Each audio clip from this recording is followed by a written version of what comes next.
Donc, est-ce compatible d'être chrétien et de parler de sexualité? La réponse est oui. Il est très important de pouvoir parler de sexualité car c'est le fondement même de l'humanité. Le fruit final de la sexualité, c'est la vie, c'est nous, c'est l'humain, c'est l'humanité. Nous qui sommes faits à l'image de Dieu. La sexualité est présente dès la Genèse. Quand Dieu créa le couple, donc l'homme et la femme, Adam et Ève, dans Genèse 1, versets 26 à 28, Dieu nous appelle à une sexualité féconde et épanouie. La sexualité, c'est aussi une question également de survie de l'espèce. Donc on peut l'observer en tout cas chez les animaux, mais à la différence, ce qui différencie en tout cas l'humain et les animaux, c'est que en fait Dieu nous a rajouté le plaisir sexuel qui est notamment l'orgasme. Donc souvent nous, les chrétiens, nous agissons comme si la sexualité a été créée par le diable, alors que dès le commencement, elle était présente, elle était là. Et en fait, pour Dieu, dans sa conception des choses, dans son cadre, c'est quelque chose de merveilleux, quelque chose qu'il a fait dans le cadre du mariage. Donc le diable, lui, il l'a pris, il l'a perverti, à un tel point que nous, les chrétiens, nous prenons cela en fait comme quelque chose de tabou, de sale, un péché, quelque chose vraiment de mauvais à bannir, alors que en soi, c'est pas quelque chose à bannir, c'est quelque chose qui vient de Dieu. Et c'est complètement faux aussi. C'est pas quelque chose de sale, de tabou.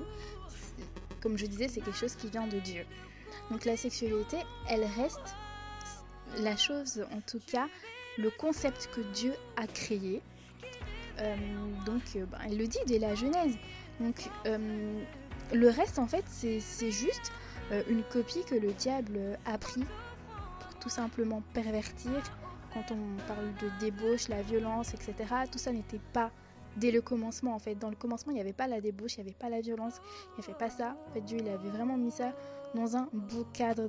C'était vraiment un cadre qui devait être dans le couple marital, quelque chose de merveilleux, quelque chose de tendre, un partage et tout.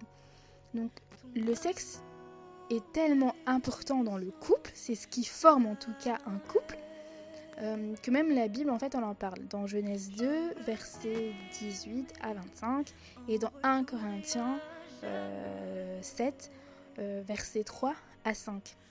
Donc la sexualité, c'est un don que Dieu nous a donné. Un don où tout est relié. L'émotionnel, le physique et le spirituel.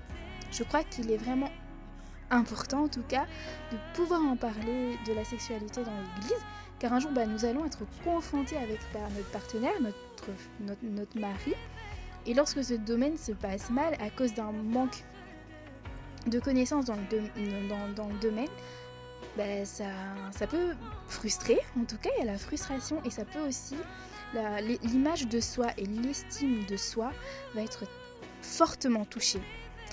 Et ça peut aussi susciter certains blocages ou une désillusion, en tout cas complète.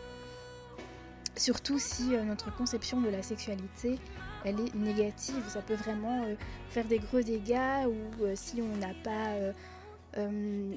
réglé certaines choses, comme les abus et tout, etc. Donc voilà. Donc où on est confronté aussi à faire des pratiques qu'on ne veut pas, ou certains fantasmes que l'autre a, que nous, ça ne nous parle pas. Ça aussi, ça peut créer des frustrations et des tensions, en tout cas dans le couple.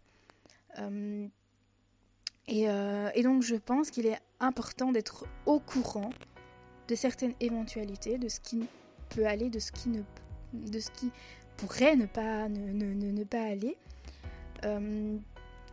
sur lesquels nous serions confrontés à quelque chose qui doit, selon moi, être réglé avant le mariage, et déjà avoir un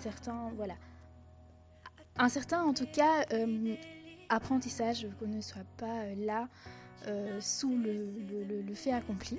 Donc parler de sexualité à son futur époux aussi, également, pour comprendre en fait l'autre, quelle est sa conception de la sexualité, est-ce qu'on pourrait supporter, comme par exemple si Allez, par exemple pour les personnes qui ont eu déjà, ceux qui n'ont jamais eu d'expérience en tout cas ne peuvent pas le savoir.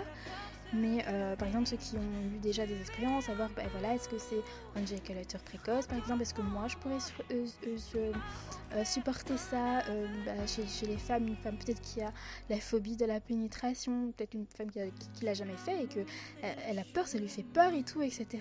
Et donc je pense que c'est des questions à pouvoir aborder. En tout cas, et donc du coup, voilà. Savoir que voilà, est-ce qu'on peut supporter un homme qui est trop demandeur, ainsi de suite et tout, etc. Ou si l'autre a des fantasmes un peu bizarres et que nous pas du tout qu'on est réfractaire par rapport à certaines choses et aussi savoir est-ce que l'autre, sa conception de la sexualité, c'est juste la reproduction. Enfin voilà, je pense que c'est quelque chose qui est important en tout cas de discuter avec son futur mari sans forcément susciter l'envie en tout cas à l'autre et pouvoir aussi parler de ses traumas. Si on a eu des traumas dus à une agression sexuelle, pouvoir les régler avant. Je pense que ce sont toutes des questions à travailler avant de se marier, de mettre tout au clair et surtout pour en fait trouver en tout cas une certaine harmonie dans le couple. Et je crois aussi, pour terminer, que c'est important que l'Église puisse en tout cas en parler pour que les gens n'aillent pas chercher des infos ailleurs si ce n'est que voilà, ce qui est conforme en tout cas à la parole de Dieu. Et donc du coup, voilà, bisous les amis.